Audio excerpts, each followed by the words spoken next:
இன்றைக்கி நம்ம காயல் சமையல் பகுதியில் பார்க்க போகிறது உணவுகளை பற்றி. சில கோடை காலத்தில் சாப்பிடக்கூடிய உணவுகளும் குளிர்காலத்தில் சாப்பிடக்கூடிய உணவுகள் அப்படின்ட்டு நிறையவே வித்தியாசம் இருக்குது. ஏன்னா கோடை காலத்தில் கொஞ்சம் நம்ம கூலாக சாப்பிடணுன்னு ஆசைப்படுவோம். அதே மாதிரி குளிர்ந்த காலத்தில் சூடான பொருட்கள், உடம்புக்கு ஏற்ற மாதிரியான பொருட்கள். இன்றைக்கி நம்ம இந்த வகையில் பார்க்க போகிறது கீரை வகை. கீரையே தான் எல்லா நாளும் சாப்பிட்லாமே அப்படின்னு நீங்கள் நினைக்கலாம். கீரையிலையும் சில முக்கியமான குறிப்புகள்லாம் இருக்குது. அதாவது கோடை காலத்தில் சாப்பிடக்கூடிய கீரைகளும் இருக்குது, குளிர்காலத்தில் சாப்பிடக்கூடிய கீரைகளும் இருக்குது. இப்போ கோடை காலத்தில் சாப்பிடக்கூடிய கீரைகள் அப்படின்னு பார்த்தீங்கன்னா வெந்தயக்கீரை, மணத்தக்காளி கீரை, முளைக்கீரை, பசலைக்கீரை, கீழா நெல்லிக்கீரை, கரிசலாங்கண்ணி கீரை அப்படின்ட்டு வல்லாரக்கீரை, அரைக்கீரை, அகத்திக்கீரை, இந்த மாதிரியான கீரைகள்லாம் சம்மர் டைமில் சாப்பிடக்கூடியது. அதே மாதிரி குளிர்காலத்தில் சாப்பிடக்கூடியது. மழை காலத்தில் எந்த வகை கீரையாக இருந்தாலும் மத்தியானத்தோடு மட்டுமே எடுத்துங்க, நைட்டுக்கு கீரை எடுக்காதீங்க. புதினா கீரையை நீங்கள் நிறைய சேர்த்துங்க. உணவுகளில் இந்த மழை காலத்தில் புதினா இலைகளை அதிகமாக சேர்த்துக்கிட்டால் ரொம்ப நல்லது. அதே மாதிரி கீரை வகைகள் அப்படின்னு பார்த்திங்கன்னா தூதுவளை கீரை நல்லது, அரைக்கீரை, இப்படி குறிப்பிட்ட ஒரு சில கீரை வகைகள் மட்டுமே நீங்கள் இந்த குளிர்காலத்தில் எடுத்துக்கலாம். அதே மாதிரி எல்லா நாளுமே கோடை காலத்துலேயும் சரி குளிர்காலத்திலும் சரி சாப்பிடக்கூடிய கீரைகள் அப்படின்னு பார்த்திங்கன்னா முருங்கைக்கீரை, புளிச்சக்கீரை, அரைக்கீரை, பொன்னாங்கண்ணி கீரை, வல்லாரக்கீரை, இது நம்ம வருஷம் முழுக்குமே சாப்பிட்லாம். அது ரொம்ப நல்லது.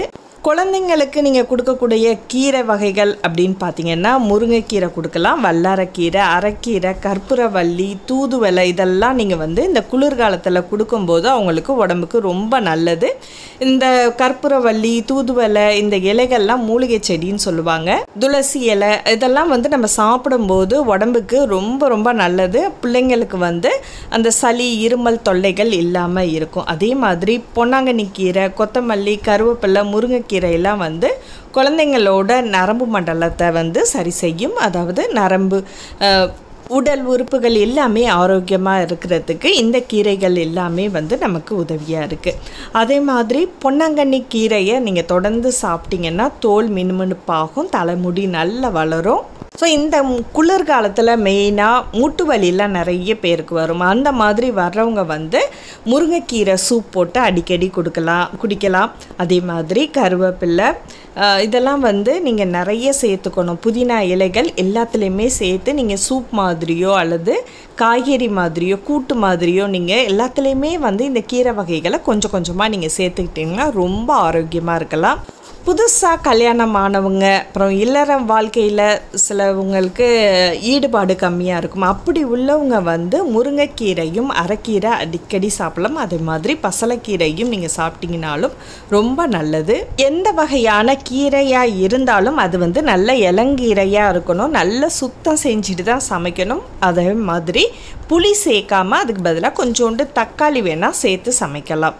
குழந்தைங்களை பொறுத்த வரைக்கும் வாரத்துக்கு 7 நாட்களுமே நீங்கள் ஒவ்வொரு வகையான கீரை கொடுக்கறது ரொம்ப உடம்புக்கு நல்லது. அவங்களுக்கு உடல் வளர்ச்சிக்கும் கண்ணோட பார்வை திறன் அதிகமாகும். அதே மாதிரி முடி வளர்ச்சியும் ரொம்ப நல்லாயிருக்கும். மலச்சிக்கல் ப்ராப்ளம் இல்லாமல் இருக்கும். ஸோ எப்போதுமே ஆரோக்கியமாக இருக்கலாம். இந்த மாதிரி மெயினாக நைட் நேரத்தில் சாப்பிட்றத அவாய்ட் பண்ணிவிடுங்க. புளிச்சக்கீரைன்னு ஒன்று கிடைக்கும், அது ரொம்ப டேஸ்ட்டாக இருக்கும். அது கொஞ்சம் ஒரு புளிப்பு சுவையோடு இருக்கும். இது ஆந்திரா சைடில் ஹைதராபாத் பக்கம்லாம் நல்லா வாங்கி சாப்பிடுவாங்க. இப்போ நம்ம ஊர்லேயும் கிடைக்கிது. நீங்கள் கீரைக்காரவங்கள்ட்ட சொல்லி வச்சிங்கன்னா அவங்களும் கொண்டு தருவாங்க. இது செரிமானத்தை தூண்டக்கூடியது. நீங்கள் ஹெவியாக சாப்பிட்ருக்கீங்க அப்படின்னா இந்த கீரையில் சட்னி வச்சு சாப்பிட்லாம். அல்லது வடை, பஜ்ஜி இந்த மாதிரி ஏதாவது செஞ்சிங்கன்னா அதுக்கு இதை தொட்டுக்கையாக சட்னியாக வச்சு சாப்பிட்டோம்னா ரொம்ப நல்லாயிருக்கும். நம்ம இன்றைக்கி பார்த்துட்ருக்கிறது கீரையை பற்றி முழுசாகவே பார்த்துட்ருக்கோம். ஸோ ரத்தத்தோட அளவை இன்க்ரீஸ் பண்ணுறதுக்கு என்னென்ன வகையான கீரை சாப்பிட்லாம் அப்படின்னு பார்த்தீங்கன்னா கட்டாயமாக முருங்கைக்கீரை சூப் எடுத்துங்க. முருங்கைக்கீரை கூட்டாவோ அல்லது பொரியலாவோ செஞ்சு சாப்பிட்லாம், ரொம்ப நல்லது. கரிசலாங்கண்ணி கீரை, கருவேப்பிலை, தொடர்ந்து முருங்கைக்கீரை சாப்பிட்டுட்டு இருக்கும்போது ரத்தத்தோட அளவு இன்க்ரீஸ் ஆகும். அதே மாதிரி காலையில் வெறும் வயிற்றில், அதாவது கிராமப்புறத்தில் நிறைய சொல்லுவாங்க, கரிசலாங்கண்ணி கீரையோட 5 மிளகை வச்சு வெறுமனையாக நல்லா மென்று சாப்பிடுங்க. ஸோ அதில் அதுக்கப்புறம் தண்ணியை குடிச்சிட்டு ஒரு 2 மணி நேரம் கழித்து எதுவும் சாப்பிடக்கூடாது, அதுக்கப்புறம் தான் சாப்பிடணும். ஸோ இந்த மாதிரி கிட்டத்தட்ட ஒரு மாதம் அல்லது 2 மாதம் நீங்கள் தொடர்ந்து சாப்பிட்டு வந்தால் ரத்தத்தோட அளவு நல்லாவே இன்க்ரீஸ் ஆகும் அப்படின்னு சொல்கிறாங்க. அதே மாதிரி பொன்னாங்கண்ணி கீரை நம்ம மேனி அழகுக்காக மட்டுமே சாப்பிட்றது கிடையாது. இதில் இரும்பு சத்து ரொம்ப ரொம்ப அதிகமாக இருக்குது. தொடர்ந்து 12 நாள் சாப்பிட்டாலே போதும், நமக்கு உடம்புக்கு தேவையான இரும்பு சத்துக்கள் அவ்வளவும் கிடைக்கிது இந்த கீரையில். இந்த மாதிரியான கீரை வகைகள்லாம் நீங்கள் குளிர்காலத்துலேயும் சரி, சில கீரைகள் தொடர்ந்தும் நீங்கள் சாப்பிட்லாம். 2 வேளையும், அதாவது சம்மர் டைம்லேயும் சாப்பிட்லாம், குளிர்காலத்துலேயும் சாப்பிட்லாம் அப்படின்னு சொல்லியிருந்தேன். ஸோ இந்த மாதிரியான கீரைகள் எல்லாமே உடம்புக்கு நல்லது. ஒரு சில குறிப்பிட்ட கீரைகளை மட்டும் சாப்பிடாமல் எல்லா வகையான கீரைகளும் தொடர்ந்து எடுத்துகிட்டு வாங்க. மெயினாக வீட்டில் வளரக்கூடிய சின்ன சின்ன பிள்ளைங்க, இப்போ எல்லா பிள்ளைங்களுமே ஃபோனை பார்த்து கண்ணாடி போடுற அளவுக்கு வந்துட்டாங்க. இப்போ ஏன் சின்ன பொண்ணும் இப்போ கண்ணாடி போட ஆரம்பிச்சிட்டான்றது நினைக்கும் போதே ரொம்ப கஷ்டமாக இருக்குது. ஏன்னா இந்த வயசில் எல்லாம் கண்ணாடி போடுறாங்களே அப்படின்ட்டு. எவ்வளோ சொன்னாலும் அவளாம் கீரை சாப்பிட மாட்டா. ஸோ அதனால் வித்தியாசமாக நம்ம ஏதாவது சமைச்சு கொடுத்தா தான் உண்டு. ஸோ இந்த பதிவை நான் முக்கியமாக போடுறதுக்கான ரீசன் குழந்தைங்களுக்காக தான்.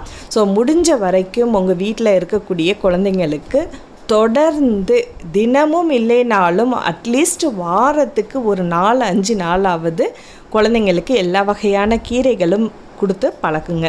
ஸோ இந்த வீடியோ உங்களுக்கு பயனுள்ளதாக இருந்தால் மறக்காமல் லைக் பண்ணிவிட்டு உங்கள் கருத்துக்களை ஷேர் பண்ணுங்கள். அடுத்த ஒரு இன்ட்ரெஸ்டிங்கான வீடியோவில் சந்திப்போம். நன்றி.